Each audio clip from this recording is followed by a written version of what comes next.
Kita bahas lebih dalam terkait oknum anggota BRIMOB yang jadi tersangka diduga akibat menganiaya pelajar hingga meninggal dunia bersama Ketua Yayasan Lembaga Bantuan Hukum Indonesia YLBHI Muhammad Isnur dan staf ahli Kapolri Irjen Purnawirawan Arianto Sutadi. Selamat malam Bung Isnur, Pak Arianto.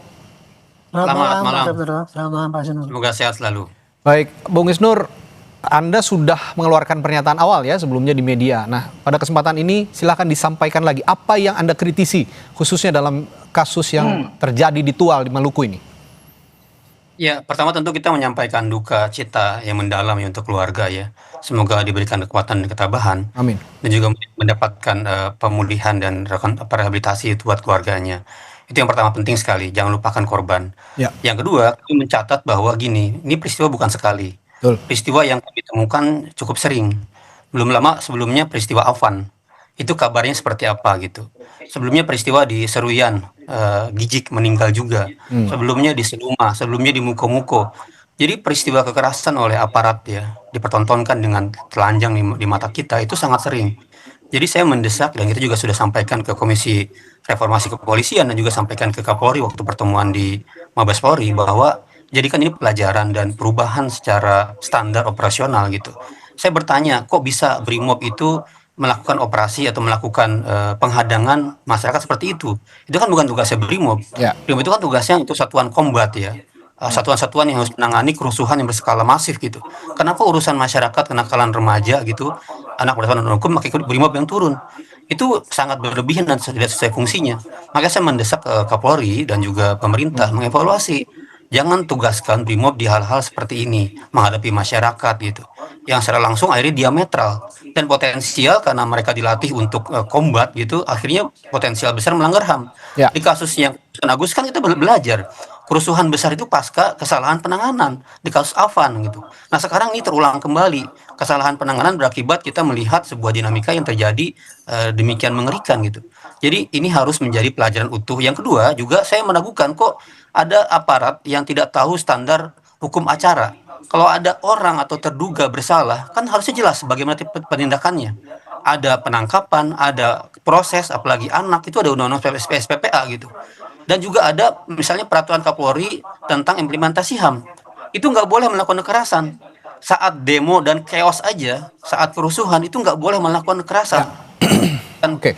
itu ini lagi damai, lagi di kampung ada kekerasan. Jadi saya juga meragukan apakah ada pendidikan yang serius ya untuk dipahami dan ditaati, dihormati untuk implementasi hak asasi manusianya. Padahal peraturannya ada gitu.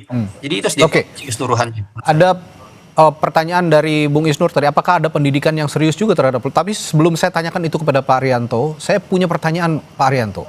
Ini kan oknum BRIMOB ini menduga korban pelaku balap liar ya, katanya dugaannya ada pelaku balap liar. Tapi melihat kondisi seperti itu, saya ini juga mengetahui prosedurnya, SOP-nya. Apakah memang langsung ditindak seperti itu di jalan? Dan saya yakin juga ini kan masalah kenakalan remaja. Seperti yang disinggung tadi Bung Isnur. Semua orang pernah nakal pada saat remaja. Termasuk bapak-bapak polisi yang terhormat juga saat muda saya yakin pernah banyak yang nakal juga. Tapi apakah mesti ditindak sekeras itu, sedemikian rupa di jalan? Seperti yang terjadi di Tual itu Pak Arianto. Itu sama sekali tidak ada dalam prosedur itu Pak.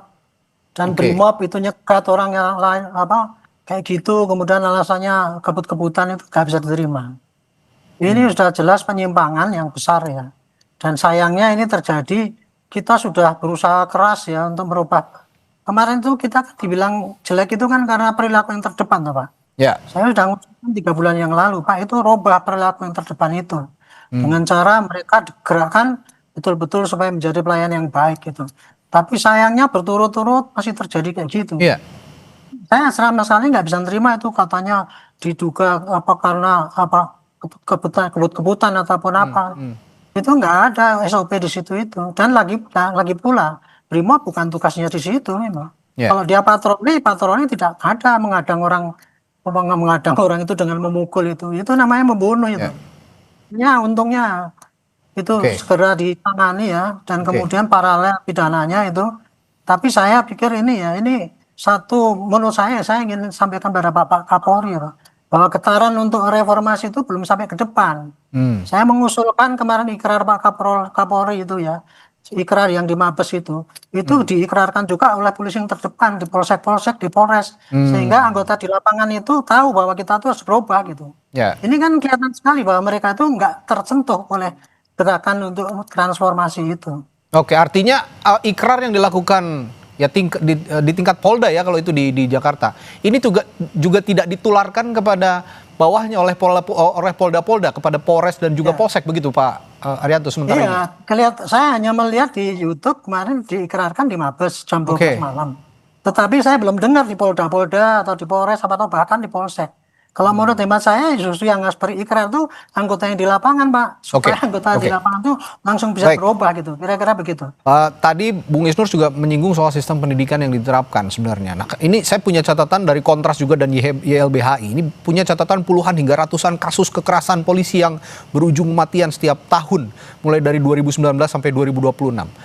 Apa yang menjadi penyebab utama pola ini? Rekrutmen, pelatihan, budaya militeristik BRIMOB, atau impunitas kira-kira? Pak Arianto. Kalau saya pribadi ya, saya itu dari polisi 50 tahun yang lalu, Pak. Jadi kebrutalan polisi di lapangan itu adalah karena pengawasannya itu tidak ketat, Pak. Pengawasan yang ketat itu tidak ketat. Pelanggaran yang kecil-kecil itu tidak tertindak oleh atasannya. Karena atasannya itu membiarkan. Akibatnya anggota yang terbiasa berperilaku kekerasan itu nggak berubah.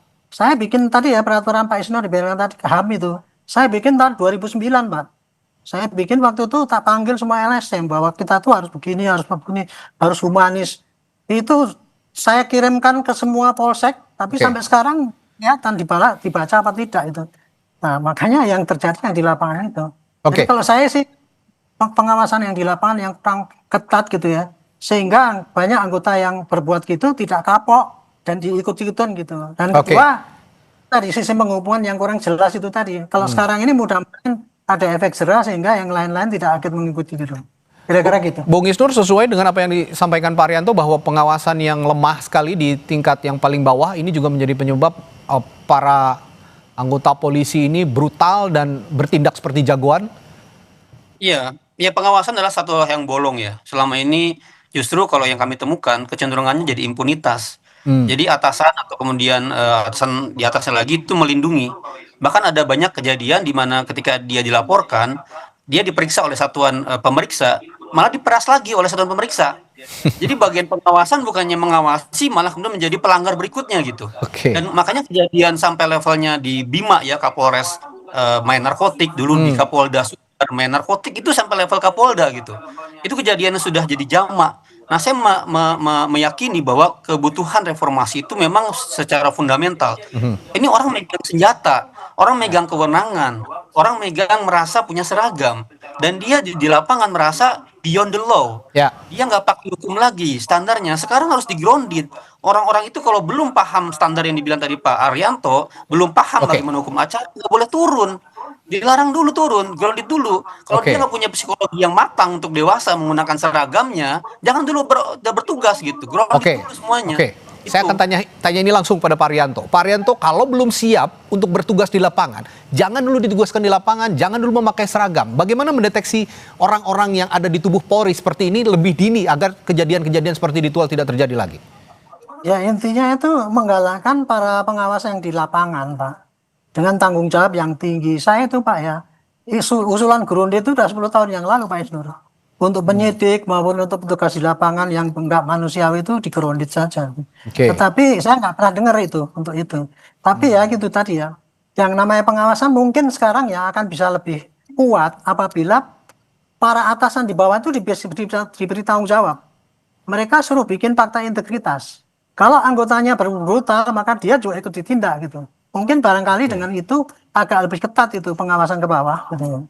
Jadi sekarang ini, jadi jangan yang ditindak cuma anggota yang di bawah, tapi atasannya juga harus ditindak juga, kena tindakan minimal akan ditegur dan sampai nanti terjadi di kesatuan yang lain. Gitu. Dan tambahan juga, perlu ini ada pengawasan eksternal, Mas. Kalau hanya internal saja kita udah nggak percaya, harus eksternal misalnya dengan cara memperkuat Kompolnas. Ya, Kompolnas perlu diperkuat. Atau juga Komnas HAM, Ombudsman itu perlu diperkuat semua dalam akses untuk mengawasi, harus dibuat independen gitu. Ya, dalam konteks kalau nggak punya kekuatan mengawasi, kekuatan veto, kekuatan investigatif, itu cenderung akhirnya menjadi tertutup. Dan dalam banyak kasus nih, kalau kasus yang sekarang karena terbuka, viral, itu bisa diakses cepat penghukumannya. Ada banyak kasus yang laporan masyarakat itu nggak diproses, lama sekali. Gitu ya. Dalam konteks reformasi Polri tadi Pak Arianto juga mengatakan bahwa ikrar yang dilakukan oleh Polri begitu ya di tingkat pusat ini kan hanya ada di tataran pusat, ini tidak berjenjang dilakukan juga di tingkat Polda, bahkan di Polres dan Polsek. Ini rekomendasinya dilakukan juga sampai ke tingkat Polsek bahwa yang paling bawah begitu. Nah, apakah Bung Isnur juga punya rekomendasi yang sama atau ada tambahan yang lain? Saya akan tanyakan hal itu nanti setelah jeda di Sapa Indonesia Malam. Tetap bersama kami.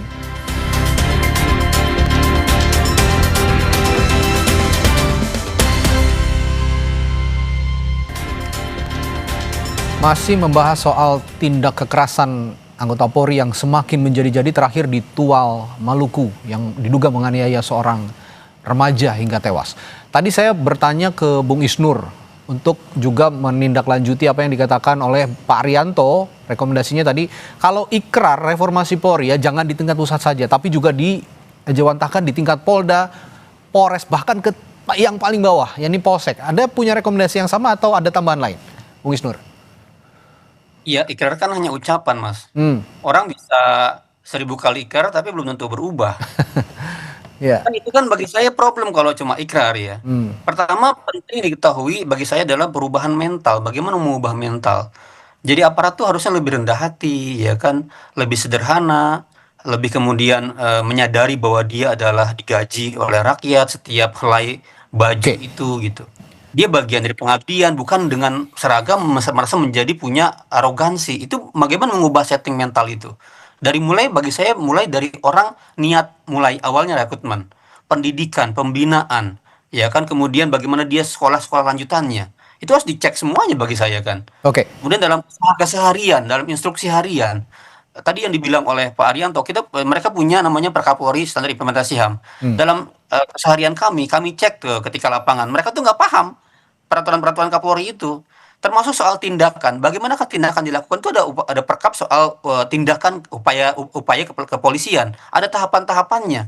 Itu aja nggak dilakukan. Berarti ada segenap peraturan internal, ada undang-undang hak asasi manusia yang nggak dipahami, apalagi dilaksanakan.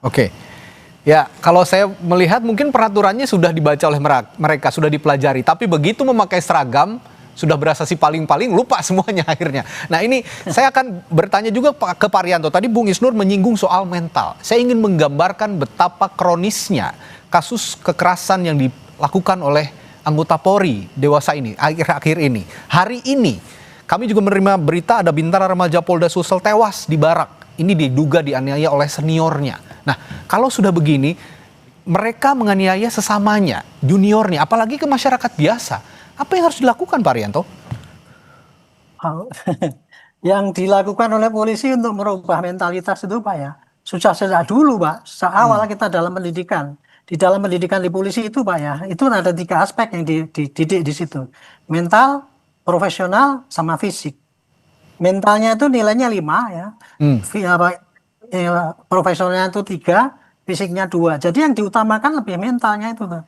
Prakteknya tuh sudah kayak gitu Pak, pendidikan mental itu sudah kayak gitu. Dan yang namanya mental itu Pak, kalau polisi landasannya adalah tribrata. Tribrata itu satu adalah polisi adalah abdi utama daripada nusa dan bangsa. Artinya polisi itu pelayan. Jadi polisi itu sejak masuk dididik, kamu harus siap-siap menjadi pelayan, bukan penguasa. Itu sudah sejak saya dulu tahun 71, saya udah dididik kayak gitu Pak. Cuman di lapangan itu yang namanya pengaruh mental itu paling berat Pak untuk ditandingi gitu loh, karena lingkungan itu kayak gitu Pak.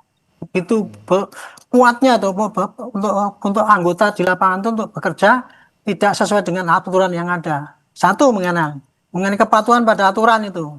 Kan kepatuhan pada aturan itu kan yang tahu kan cuma masyarakat di lapangan. Kalau pimpinannya kan belum tahu karena polisi itu tugasnya kan individu. Nah itulah yang sehingga mentalnya itu susah untuk membalikan seperti yang diidolakan gitu Pak. Ya, terakhir saya ingin membahas juga soal penanganan kasusnya, penanganan kasus pidananya yang dijerat oleh pidana terhadap oknum anggota Brimob ini. Nah, tadi kita juga menyimak Kapolri meminta bahwa ini semua dilakukan secara transparan dan berjanji akan diusut secara transparan di hadapan publik.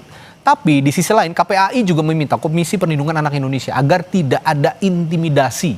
Karena KPAI menemukan begitu ya, ada beberapa kasus kekerasan yang dilakukan oleh oknum anggota Polri, ini ujung-ujungnya di tengah kasus yang sedang berjalan, keluarga korban diintimidasi. Dan beberapa kali praktik ini juga ditemukan oleh KPAI dan dilaporkan kepada KPAI.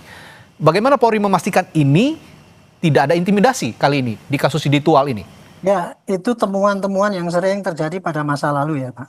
Tapi kalau untuk sekarang ini, di dalam masa reformasi ini, saya kira tidak ada yang berani kita itu melakukan gitu. Dan yang jelas ya, sekarang tadi Pak Kapolri sampaikan, masalahnya paralel Pak, antara etik dan pidananya paralel. Dan ini ya, ini yang kenakan bukan tindakan pidana kekerasan, tapi itu kan 14 tahun yang di bawah umur itu. Bisa kena pidana anak, masih masuk golongannya kan gitu ya. Jadi untuk itu Pak ya, intimidasi saya yakin ya nggak akan mungkin ada. Kalau toh ada, pasti nanti yang ditindak adalah atasannya Pak itu. Bukan pada anggotanya yang bersangkutan, tapi pimpinannya pasti akan kena tindakan tegas untuk itu. Jadi sekarang ini tuh dengan adanya tindakan yang paralel itu, kemudian transparansi, diawasi semua orang. Saya kira polisi betul-betul bukan pura-pura nih, serius betul. Hanya saya ingin mengingatkan pada Pak Kapolri, mudah-mudahan beliau juga menindak atasannya yang tidak bertanggung jawab, yang tidak misalkan dan sebagainya itu ditindak gitu, sehingga tidak ikut-ikut. Dari kasusnya Gama di Semarang itu kan lucu, udah diputus bersalah tapi nggak dipecat juga. Bahkan Kapolres yang menceritakan tentang bahwa itu adalah perburuan terhadap orang yang sedang balap liar padahal salah, malah dapat prestasi terus. Di kasus Afan misalnya, sampai sekarang nggak ada tindak pidananya, proses pengadilannya nggak ada. Itu banyak sekali kasus yang kemudian nggak jelas di ujung-ujungnya. Memang sekarang mungkin kita punya perhatian, tapi kalau sebelum dia diputus bersalah di pengadilan dengan putusan maksimal, kita belum percaya itu terjadi. Jadi kita harus juga menawarkan sebenarnya Mas, adalah ke depan kita penting merumuskan semacam kalau ada kejadian seperti ini, investigasinya itu bukan oleh internal, tapi oleh eksternal. Harusnya ke depan misalnya kalau ada lembaga investigatif di luar, Kompolnas seperti itu. Sebelum itu nanti dijawab oleh Pak Arianto, kami punya juga berita terbaru dari Kapolda Maluku, Irjen Dadang Hartanto, yang menegaskan anggota BRIMOB yang menganiaya pelajar hingga tewas di Tual terancam sanksi pemberhentian tidak dengan hormat. Kapolda menyatakan sidang etik anggota BRIMOB ini akan dilaksanakan pada Senin 23 Februari besok. Hari Senin. Ya, terancam dipecat ya? Enggak. Ancaman sanksinya adalah BTDA. BTDA itu pecat. Jenderal, percepatan penanganan kasus ini apakah ada tekanan dari Mabes Polri atau enggak? Kita menyadari bahwa tindakan tersebut tidak bisa ditolerir, tindakan kekerasan. Itu sejak awal sudah saya arahkan seperti itu. Tadi ada jaminan ini akan ada penanganan kasus yang lebih transparan. Tadi Kapolda Maluku mengatakan ini ancamannya akan ada PTDH. Tapi saya menyinggung soal tadi Bung Isnur mengatakan harus ada juga pihak eksternal yang dilibatkan dalam menangani kasus-kasus seperti ini dari Polri. Saya ingin juga minta tanggapan singkat terhadap Pak Arianto, silakan Pak. Kalau Pak Kapolri sekarang sifatnya terbuka Pak. Siapapun yang mau mengikuti jalannya ini pasti akan terbuka. Nah, kemudian kalau ada institusi lain yang diberikan kewenangan untuk menginvestigasi di negara-negara memang itu ada ya. Sampai sekarang sayangnya di Indonesia itu tidak ada. Sehingga semua itu yang menginvestigasi dalam polisi sendiri, dan itu dicurigai bahwa itu jeruk makan jeruk kan gitu kan, tidak mempan gitu. Ya kalau memang itu ada usulan gitu ya diusulkan saja ke DPR. Karena itu harus pakai undang-undang untuk merubah itu. Karena nggak mungkin bisa dirubah seperti Kompolnas sekarang. Kompolnas kan masih di bawah PP, peraturan pemerintah gitu ya. Nanti untuk meningkatkan kemampuan daripada Kompolnas itu pun, itu kalau menurut saya sih perlu itu ditingkatkan dalam undang-undang. Sehingga lebih ketat pengawasannya itu. Kira-kira begitu. Bung Isnur, singkat, ini jadi momentum terakhir untuk bersih-bersih? Iya, ini momentum terakhir dan kita bertanya kepada Komisi Reformasi Kepolisian, ini kok lama sekali ya kabarnya gitu. Nggak ada kabar apa sih yang dirumuskan oleh mereka gitu. Apakah hal ini sudah mencakup di rekomendasi mereka gitu. Yang kedua juga di DPR. DPR kan banyak sekali move-nya, statement-nya ya. Saya berpikir kok DPR kayak defense gitu. harapan masyarakat itu besar sekali untuk kita memiliki Polri yang mengayomi, melindungi, menghargai asasi manusia, tidak korup gitu. Maka ini adalah momentum yang sangat baik untuk kita menggunakan secara maksimal gitu. Dan momentum ini harus dipakai dengan sistematis. Oke. Makanya Komisi Reformasi Polri harus keluar segera Oke, rekomendasinya. Baik, saya kira tanpa harus ditanyai satu persatu, masyarakat Indonesia akan sepakat bahwa apa yang terjadi di tubuh Polri saat ini sudah kronis, tidak hanya melakukan tindak kekerasan, bahkan bekerja sama dengan bandar narkoba, lalu juga sudah melakukan kekerasan terhadap alih-alih melakukan perlindungan malah melakukan kekerasan terhadap masyarakat. Ini harus serius, harus benar-benar bisa diawasi dengan transparan oleh publik sehingga siapapun yang akan bertindak semena-mena di tubuh Polri ini akan berpikir dua kali ke depannya berkaca dari kasus yang terjadi di Tual, Maluku. Terima kasih Bung Isnur dan Pak Arianto sudah berbagi pandangannya di Sapa Indonesia Malam hari ini. Kita jumpa lain waktu ya Pak, Bung Isnur. Selamat malam, Ya, sampai jumpa. terima kasih.